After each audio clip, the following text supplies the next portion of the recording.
ከሰሞኑ የሰማናቸው የጭካኔ ዜናዎች በብዙ ሲያስጨንቁንም ሲያሳዝኑንም ሰንብተዋል።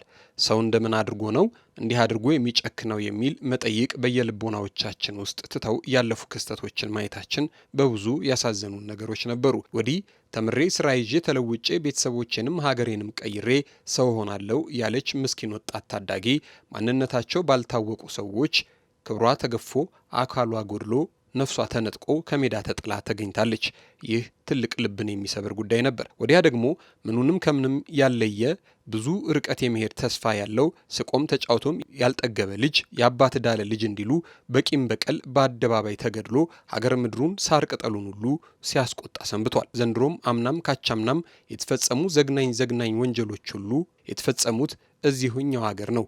ሃይማኖት፣ ባህል፣ ወግ፣ ልማድ ስርዓት ግብረገብነት አላት የምትባል ሀገር ውስጥ ዛሬም እንደ ትላንት ከትላንትና ወዲያዎቹ አሰቃቂ ታሪኮች ሁሉ በጎንደር ከተማ አንዲት እናት ባልተገባ መልኩ ሕይወቷን በአንድ ግለሰብ ተነጥቃለች።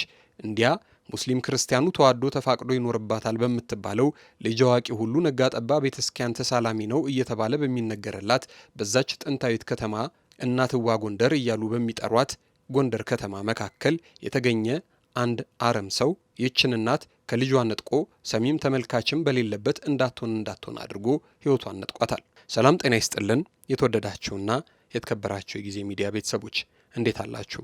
በያላችሁበት የዓለም ጫፍ በያላችሁበት የሀገር ጥግ ሁሉ ሰላም፣ ፍቅር፣ ጤና ትሆኑ ዘንድ ዞትራ ምኞታችን ነው። ኤልያስ ደግነት ነኝ። የምትከታተሉት ጊዜ ሚዲያን ነው። በዛሬው መሰናዷችን መግቢያችን ላይ እንደነገርናችሁ በጎንደር ከተማ እጅግ በጣም ባልተገባ መልኩ ሕይወቷን ስላጣች አንዲት ምስኪን እናት እንነግራቸዋለን። እስከ መሰናዷችን ድረስ አብራችሁን ቆዩና ፕሮግራማችንን ተከታተሉልን። በቆይታችሁም ጊዜ ሚዲያን ሼር፣ ላይክ፣ ሰብስክራይብ፣ ኮሜንት በማድረግ ቤተሰብ ታደርጉን ዘንድ ከወዲሁ በትህትና ጠየቅን።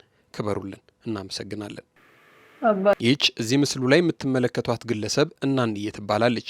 ወጣትና የአንድ ልጅ እናት ስትሆን በጎንደር ከተማ ማራኪ ክፍለ ከተማ ነዋሪ ነች። እናንዬ እንዲህ ትከሻዋ ላይ ተጭኖ የከበዳትን ኑሮዋን ለመግፋት ሕይወቷን ለማስቀጠል ችግርን ለማሸነፍ ምግብና መጠጥ በመሸጥ ራሷን ታስተዳድር ነበር።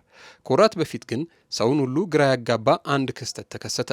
ለወትሮው ዕለት ዕለት ተዘግቶ የማያውቀው ማለዳ ከዶሮ ጩኸት ቀድሞ ማታ አርፍዶ የሚከፈተው የእናንዬ ቤት ለቀናት ሳይከፈት ይሰነባበት ያዘ። ነጋ ስትወጣ እንዴት ዋላችሁ፣ መሸ እንዴት አመሻቸው የምትላቸው ይህንን የታዘቡ አከራዮቿ በእጅ ስልኳ ቢደውሉ ነጋ ጠባ ስልኳን ቢቀጠቅጡ አልሰራ ይል ያዘ። መጀመሪያ ወዳጅ ጓደኞቿ ጋር እያስደወሉ በሰላሟ ነው ወይ የጠፋችው ብለው ይጠይቁ ያዙ።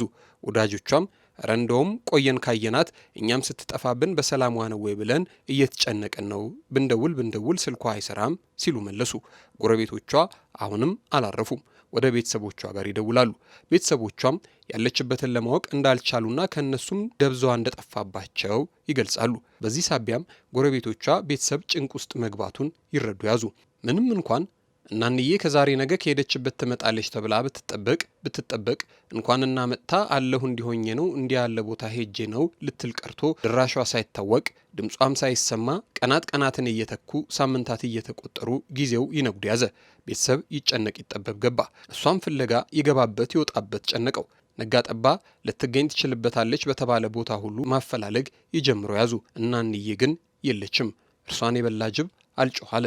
ቤተሰብ በዚህ ጭንቅና ጥብ ውስጥ እንዳለ ከቀናት መካከል በአንዱ ዝግ የነበረው የእጅ ስልኳ ተከፍቶ ለቤተሰቡ መልእክት ይደርሳል። መሆኑ ትልቅ ደስታን የፈጠረ ጉዳይ ነበር። ደህና ነኝ፣ አዲስ አበባ በድንገት ስለሄድኩኝ ገንዘብ ስለቸገረኝ ላኩልኝ የሚል አጭር መልእክት ለሟች ወንድሟ በጽሑፍ ይደርሰዋል። ወንድምየውም ይህንም በመስማቱ እጅጉን ተደስቶ ዋናው አንቺ ደህና መሆንሽ ነው ይልና የተጠየቀውን ገንዘብ ይልክላታል። ወንድም እንዲህ ያለ ክፉ ነገር ይፈጠራል ብሎ በጭራሽ ግን አስቦም አልሞም አያውቅም ነበርና የተጠየቀውን ገንዘብ ያለ ጥርጥር ይልካል። ብሩ እንደደረሳት ለማረጋገጥም ሲደውል ግን ስልኩ መልሶ ተዘግቷል። ለቀናት መልሶ ለማግኘት ሙከራ ሲያደርግ በጽሑፍ መልእክት ደህና እንደሆነችና በቅርቡ ወደ ጎንደር እንደምትመለስ የሚገልጽ ጽሑፍ መልሶ ይደርሰዋል። ወንድም እስካሁን በእጅ ጽሑፍ እንጂ በድምፅ አግኝቷት አያውቅም። ይሄን ነበር ይሄ ነገር ምንድነው? ለምንድነው በሕይወት ካለች እና ስልኳ እጇ ላይ ከሆነ ቀጥታ ደውላ የማታናግረኝ ድምጿን የማታሰማኝ በሚል መጠራጠር ይጀምራል። ጥርጣሬውንም ውሎ ማሳደር አልፈለገም። እንዲህ ያለው ጥያቄና ጥርጣሬ ከልቡ ሲዘልቅ ወዲያውኑ ይነሳና እናንዬን ማፈላለግ ይጀምራል። ወንድምም የሆነ ነገር ደስ ያለው አይመስልም። ልቡ የሚነግረውን አንዳች ደስ የማይል ነገር እየተከተለ ሆስፒታልና ሌሎች ቦታዎች እየሄደ እናንዬን ማፈላለጉን ይቀጥላል። ያም ቢሆን ግን እናንዬ የተባለች ወጣት አየሁኝ ስለሷም ሰማውኝ የሚል በመጥፋቱ ጉዳዩን ወደ ሕግ ይወስደዋል። የሕግ አስፈጻሚዎች በደረሳቸው መረጃ መሰረት የክትትል እና የምርመራ ስራቸውን ይጀምራሉ። ኋላ ላይ በስልኳ አማካኝነት በተደረገ ክትትል አንድ ነገር ላይ ይደርሳሉ።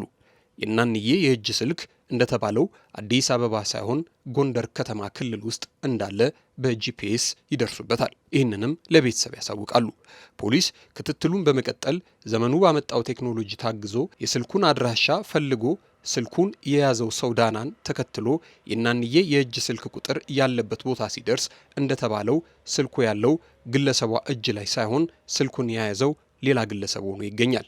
ሰውየው ማን ነው? አልታወቀም። ፖሊስ ግለሰቡን በቁጥጥር ስር በማዋል ስልኩን ከየት እንዳመጣው፣ ማን እንደሰጠው፣ ከመቼ ጀምሮ እጁ እንደገባና እንዴት አድርጎ እርሱ ጋር እንዳቆየው፣ ለምን እንደሚያበራ እንደሚያጠፋው እየጠየቀና ሌሎች ጥያቄዎችንም ባናት እያስከተለ ምርመራውን ይጀምራል። በምርመራ ወቅትም ግለሰቡ የእናንዬ የድሮ ደንበኛ እንደነበር ይናገራል። ኋላ ላይ ደግሞ ቆይቶ ግለሰቧን መግደሉን አምኖ ይናገራል። አስክሬኗንም ከከተማ ወጣ ባለ አቡነ ሐራ ተብሎ በሚጠራ አካባቢ ሰዋራ ስፍራ ላይ መጣሉን ይናዘዛል። ፖሊስም ይህንን የእምነት ክደት ቃል እንዳገኘ ወደ ስፍራው በመሄድ ስለ ሁኔታው አካባቢው ላይ ካሉ ሰዎች ማጣራቱን ይቀጥላል። ነገሩን እናውቃለን ያሉ ነዋሪዎችም ሆኑ አላፊ አግዳሚ ሰዎች በሙሉ ከወር በፊት የአንዲት ግለሰብ አስክሬን መገኘቱንና ምንም አይነት ማንነቷን የሚገልጽ መረጃ አብሯት ባለመገኘቱ ምክንያት በወቅቱ በመዘጋጃ ቤት አማካኝነት መቀበሯን ለፖሊስ ያረጋግጣሉ።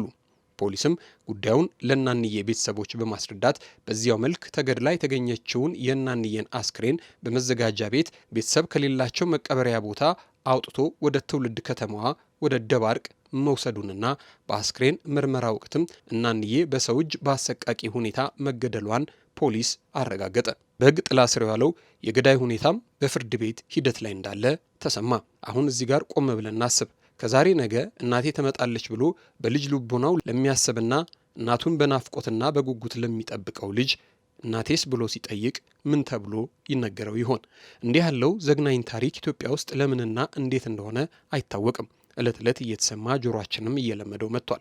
ይህ እጅግ ልብ የሚሰብር የሚያሳዝን ጉዳይ ነው። ለሟች እናንዬ ፈጣሪ ነፍሷን በቀኝ ያኖር ዘንድ ተመኘን። ለቤተሰቦቿ፣ ለጓደኞቿ፣ ለዘመድ አዝማዶቿ ደግሞ ብርታትና መጽናናትን እንዲሰጥ ተመኘን። የተወደዳችሁና የተከበራችሁ የጊዜ ሚዲያ ቤተሰቦች እናንተም አብራችሁን ስለቆያችሁ እጅግ በጣም ከልብ አድርገን እናመሰግናለን።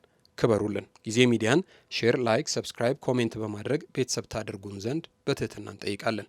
እናመሰግናለን።